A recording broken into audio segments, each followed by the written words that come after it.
Que a graça e a paz de Deus, o Todo-Poderoso, Soberano e Eterno, e de nosso Senhor e Salvador Jesus Cristo seja com todos. E que o Espírito Santo, o Consolador, possa fazer uma obra grandiosa, maravilhosa, inesquecível, marcante na vida de todos nós. Meus queridos irmãos e amigos, os estudos que postamos são sequenciados. Isto é, um estudo é sequência do outro.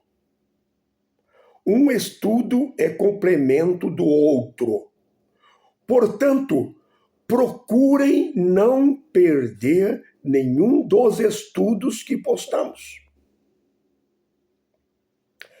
Nós vamos começar a segunda parte do estudo sobre a origem e história da igreja, fazendo uma pergunta direta e contundente. Por quê? Por que milhares de doutrinas sendo ensinadas por mais de 50.000 igrejas, se existe, segundo o apóstolo Paulo na carta aos Efésios, capítulo 4, do versículo 4 ao 6, só uma doutrina, uma só fé, um só evangelho. Permitam-me repetir novamente a pergunta. Por quê? Por que milhares de doutrinas sendo ensinadas por mais de 50.000 igrejas, se existe, segundo o apóstolo Paulo na carta aos Efésios, capítulo 4, do versículo 4 ao 6, uma só doutrina, uma só fé, um só evangelho? Jesus, o Cristo, no Evangelho segundo Mateus, capítulo 24, versículo 14, disse, abre aspas, e este Evangelho do Reino será pregado em todo o mundo, em testemunho a todas as nações, e então virá o fim, fecha aspas. Jesus, o Cristo, está dizendo claramente que a doutrina, que os ensinamentos elaborados por Deus, o Todo-Poderoso, lá no céu, antes da fundação do mundo, para a igreja, vai ser pregado em todo o mundo para servir como uma prova pública e inquestionável de que Deus ofereceu salvação a toda a humanidade antes do fim dos tempos. Portanto, ninguém, absolutamente ninguém, poderá dizer que não teve a oportunidade de conhecer o Evangelho, que é poder de Deus para a salvação de todo aquele que crê.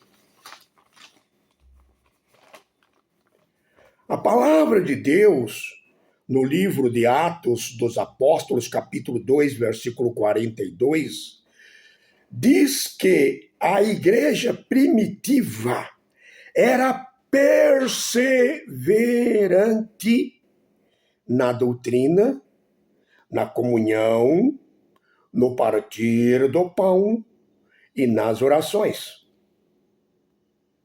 A palavra perseverar significa manter-se firme, conservar-se firme.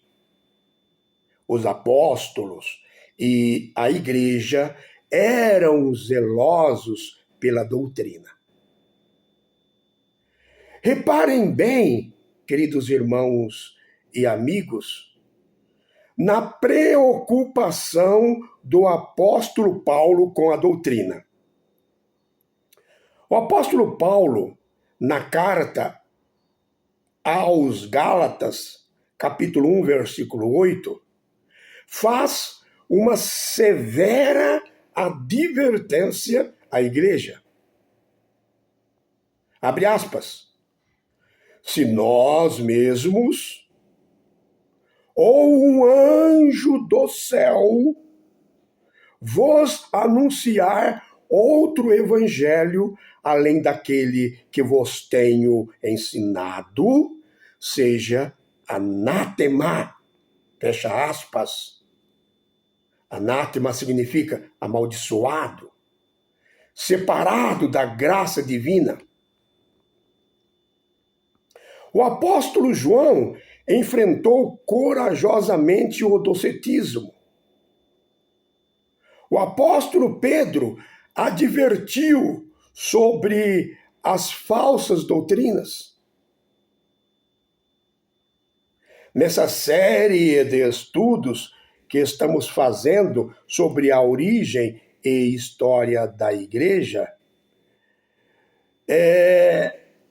mais adiante nós falaremos sobre os espíritos enganadores e doutrinas de demônios que invadiram a igreja a partir do primeiro século.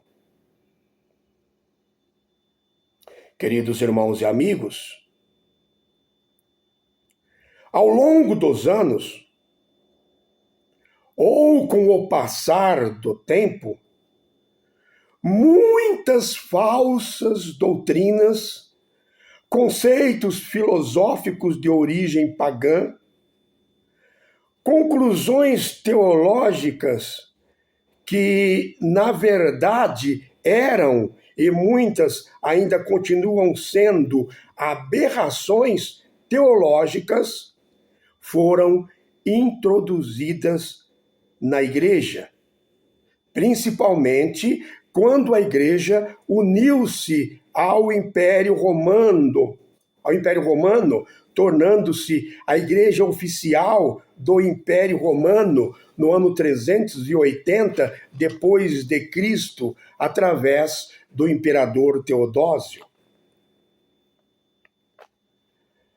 Essa união da igreja com o Império Romano foi tão prejudicial à igreja que no quarto século, a igreja, que vinha desde os tempos dos apóstolos, já estava totalmente descaracterizada, desbotada. No ano de 1054, houve um cisma, uma ruptura na Igreja Católica Apostólica Romana, surgindo a Igreja Católica Ortodoxa.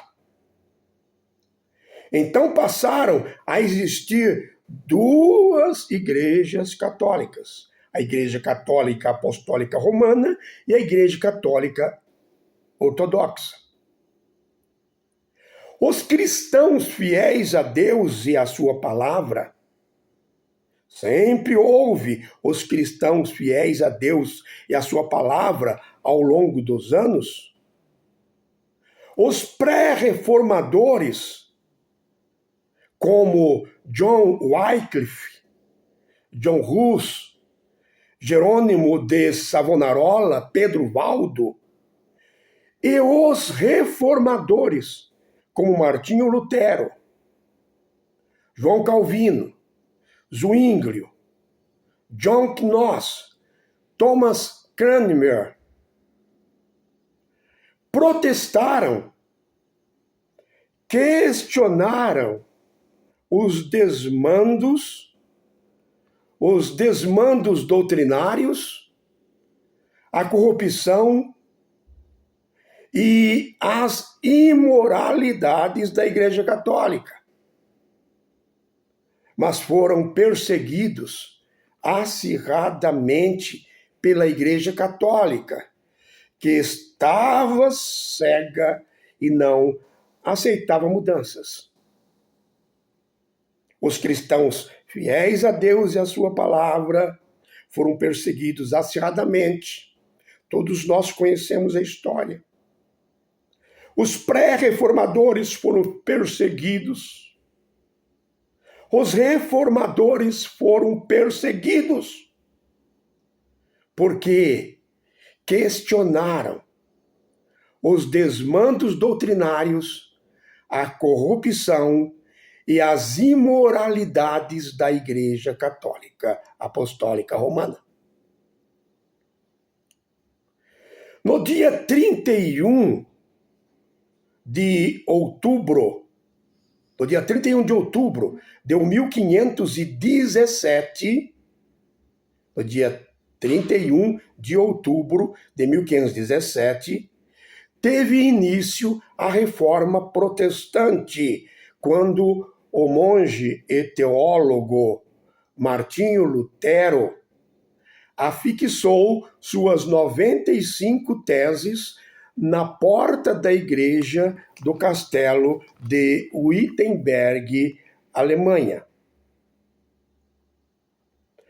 Com a Reforma Protestante, começaram a surgir as primeiras igrejas. Prestem atenção. Prestem muita atenção. Com a Reforma Protestante, começaram a surgir as primeiras igrejas, como a Igreja Luterana, as igrejas reformadas e presbiterianas, as igrejas anabatistas, a Igreja Anglicana, as igrejas batistas, metodistas, adventista do sétimo dia, etc, etc, etc. E hoje são mais de 50 mil igrejas em todo o mundo. Vamos à pergunta que grita incessantemente e não quer calar.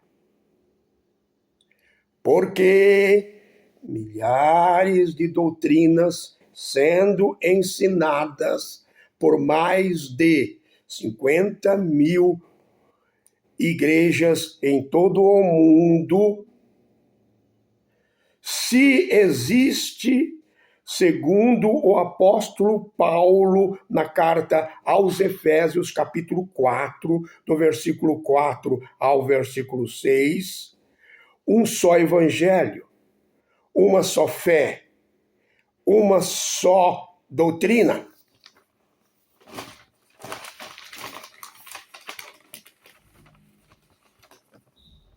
Meus queridos irmãos e amigos, segundo o apóstolo Paulo, todas as igrejas devem ensinar a mesma doutrina.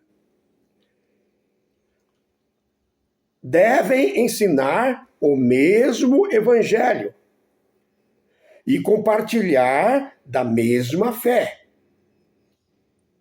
E aquelas que não fazem isso sejam anátemas, sejam amaldiçoadas, sejam afastadas da graça divina.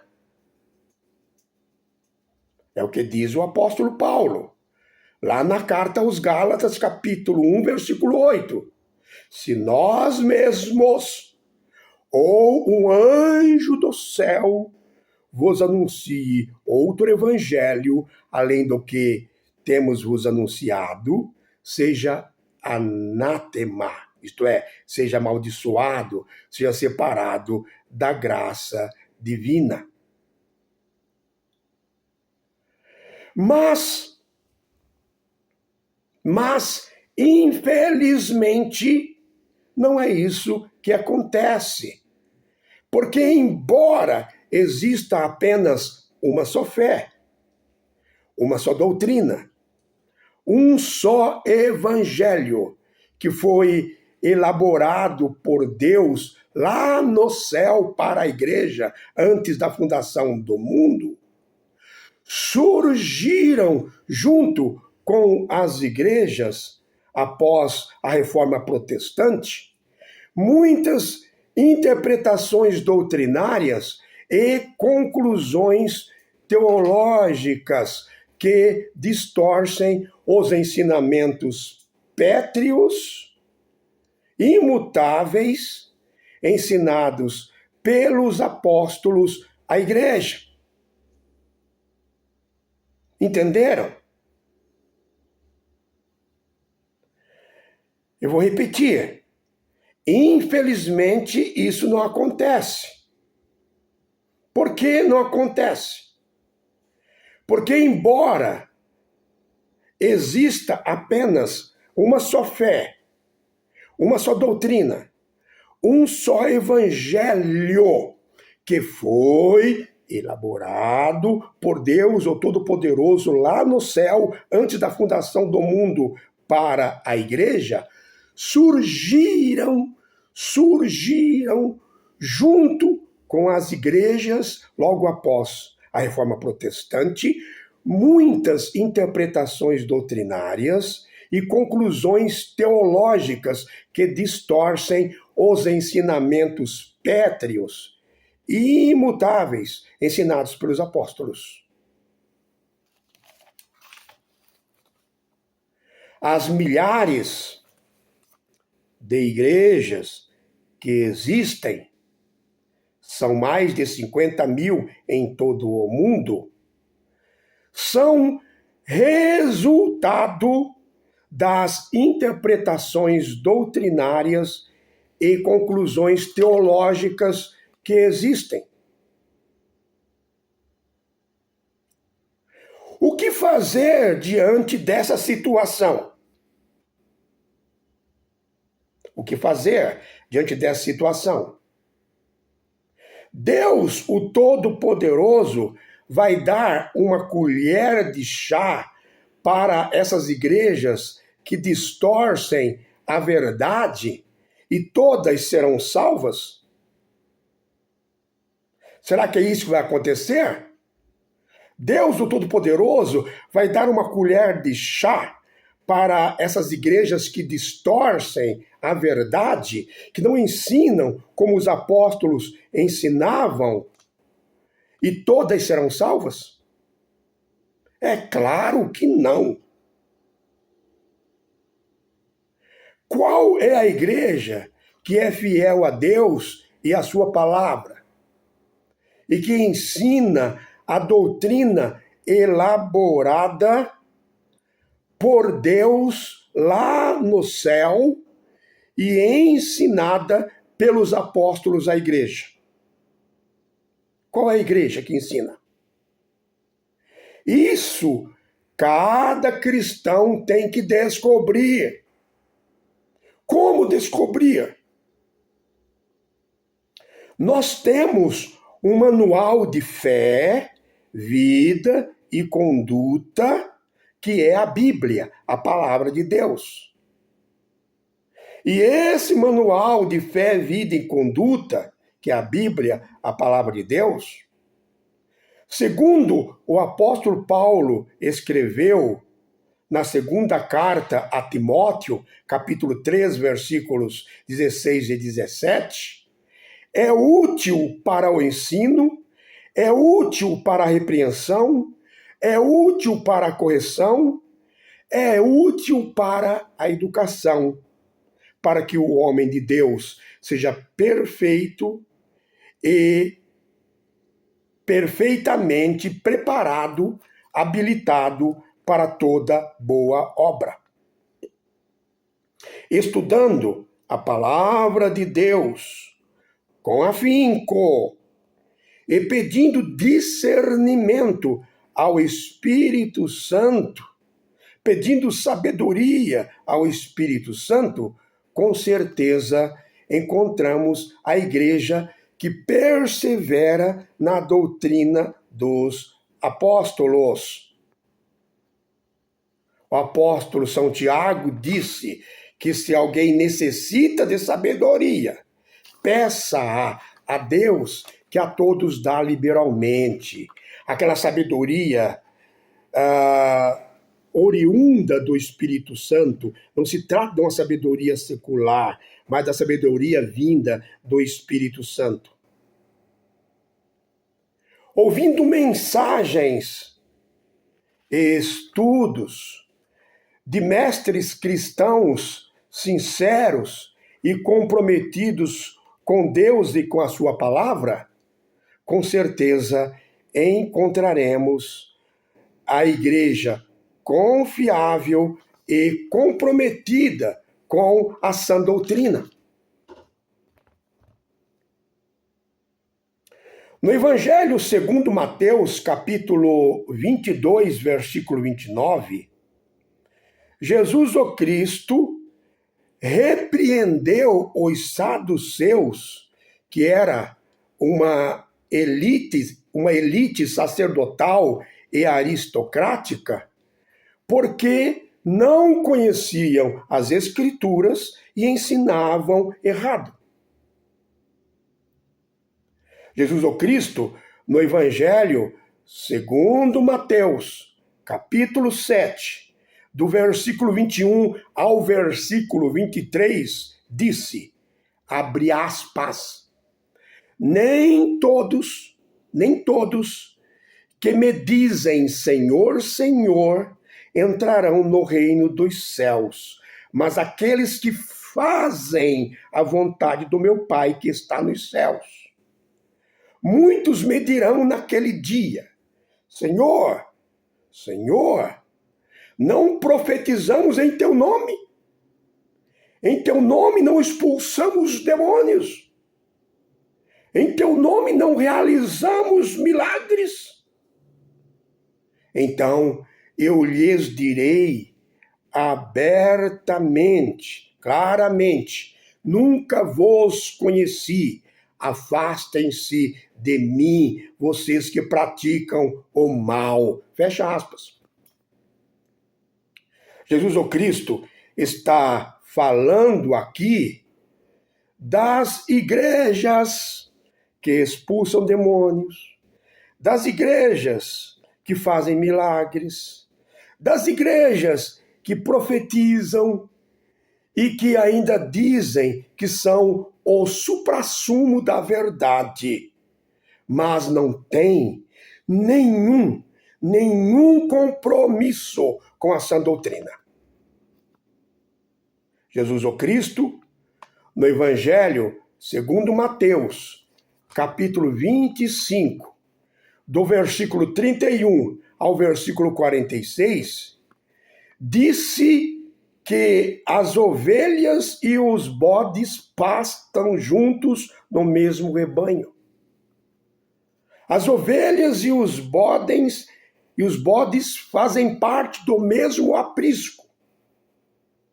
A separação das ovelhas dos bodes vai ser no dia da vinda gloriosa de nosso Senhor e Salvador Jesus Cristo. Fiquem com Deus. Um grande e carinhoso abraço.